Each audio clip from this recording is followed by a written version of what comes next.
when you guys started, you guys were really young, like 12 years old and that, and then it took you 7 years to get, the big record deal. During those youthful adolescent years, did you ever think of hanging it up and maybe becoming a hockey player or something? Or it was never, it was never about the big thing. We all just really dug playing music together.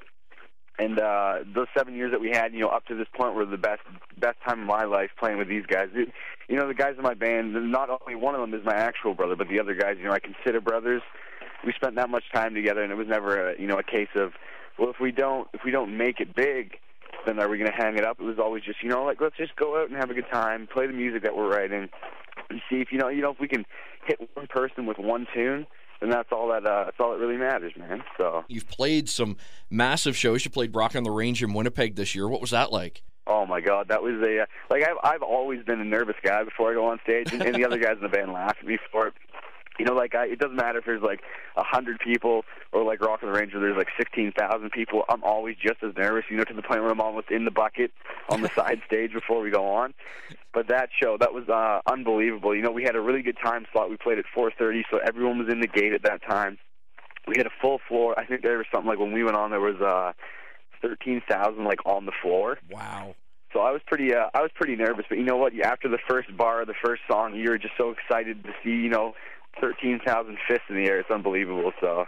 And just so that people get an understanding of who was on that show. 3 Days Grace was there, Stone Temple Pilots, Godsmack. And the other thing was is after we had the run with Airborne, which was the stop, which was the Rock of the Range, we had a couple Buck Cherry shows set up. So I look side stage at Rock on the Range, and we have one of the guys from Godsmack standing there. We had one of the guys from 3 Days Grace standing there. We had most of the guys from Buck Cherry watching the set. So that was more nervous about who was side stage than who was out front. Well, yeah, that's got to be immensely nerve-wracking. You look over, and maybe there's Sully Erna or Josh Todd checking you out. Exactly.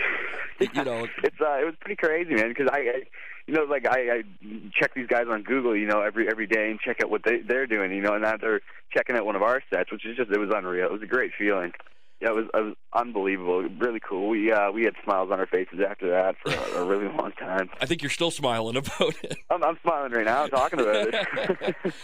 Out of all those bands, though, and anybody that you got to hang with at Rock on the Range, was there anybody that you really were like, wow, that guy is so immensely cool, and maybe he just gave me a great bit of advice or anything? That was everybody, man. I got to they had the lounge set up for people to eat, and I got to just chat a little bit with everybody in every band, and it was it was kind of crazy. We had done some co-writing with Neil Sanderson from 3 Days Grace a long time before we went out to do right after we got signed. Okay.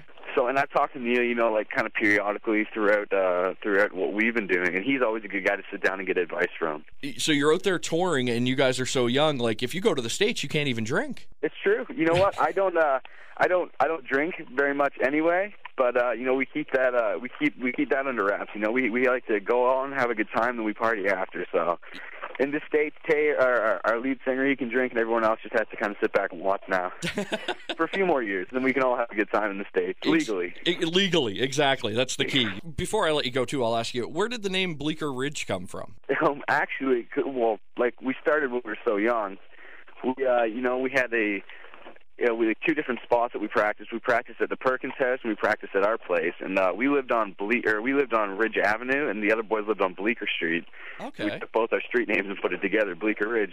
So kind of that old porn star philosophy, take a street name and your first pet, and that's our porn star name and our band name. So it works. Excellent, Dan, man. Thank you so much, and we hope to see you in Halifax real soon, brother. Not a problem, man. Hopefully we'll be up there soon.